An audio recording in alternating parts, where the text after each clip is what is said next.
Hello, my name is Mariana. I'm from Humber Polytechnic. I'm a third year interior design student. And I'm Diane. I'm also from Humber Polytechnic in my third year as well, and we're both going into our final year of interior design. And my name is Roslyn. I'm also at Humber Polytechnic. I've graduated from the interior design program, and I'm currently in the first year of the architectural technology program.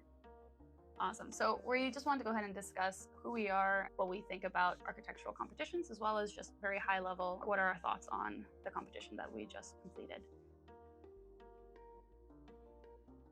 So architecture to me, I would say it's definitely about collaboration. It's a means of getting our ideas and our thoughts and our creativity across to other people and develop our ideas in a creative and technical way. I think it's an opportunity for everyone to sort of learn to communicate with each other.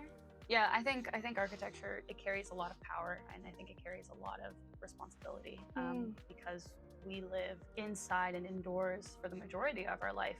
The built environment impacts us so much in terms of like how we see ourselves, how we interact with other people, even our own worldview.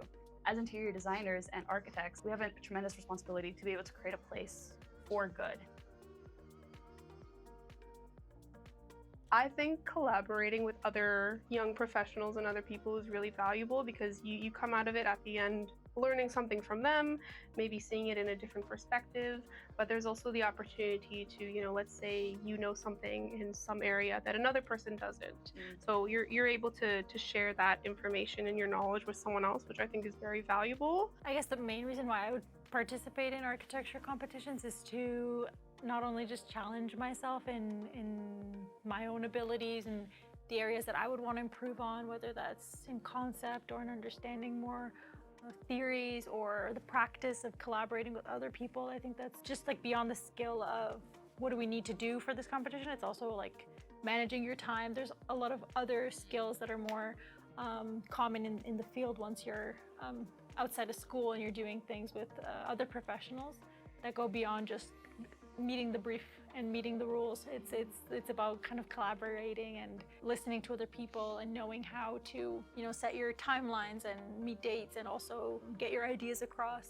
Yeah, no, I agree with both of you. I think architecture competitions are so fun, but also they're so challenging. And the experience that you go through when you're outside of your comfort zone in a design competition is just so priceless. Whether it be new software that you're learning or new ways of thinking or even new considerations that are going to impact your design, those are so cool to just to kind of pull yourself in different directions. And I agree with you. I think it's very good to be able to work with other people, but being pushed in different ways, it strengthens you as a designer and as like a person overall. So, it might be a little bit challenging for you, but I think leaning into whatever that challenge may be will strengthen you at the end of it. I would say to participate 100%. I think it's very beneficial to learn from others, and like along the way it's so fun. There might be moments of like stress, like how does this work, how do we get this completed, but you're learning from other people, but you also at the end of it you get to have a nice project that's been completed, and like you have fun along the way. You also get to meet really nice people. Yeah.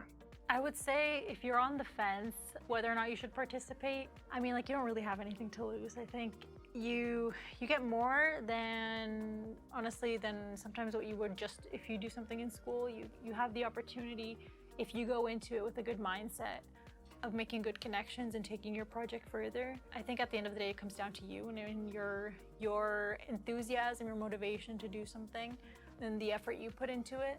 Honestly, I feel like there's really nothing bad that comes out of trying something and pushing yourself past that, I guess, the commodity of sometimes just doing it in school and playing it safe and not really pushing yourself, even if it's stressful at times.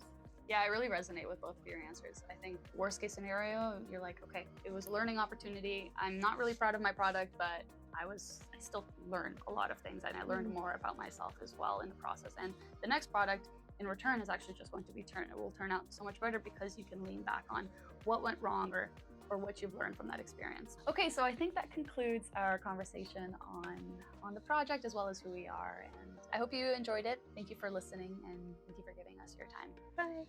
Goodbye.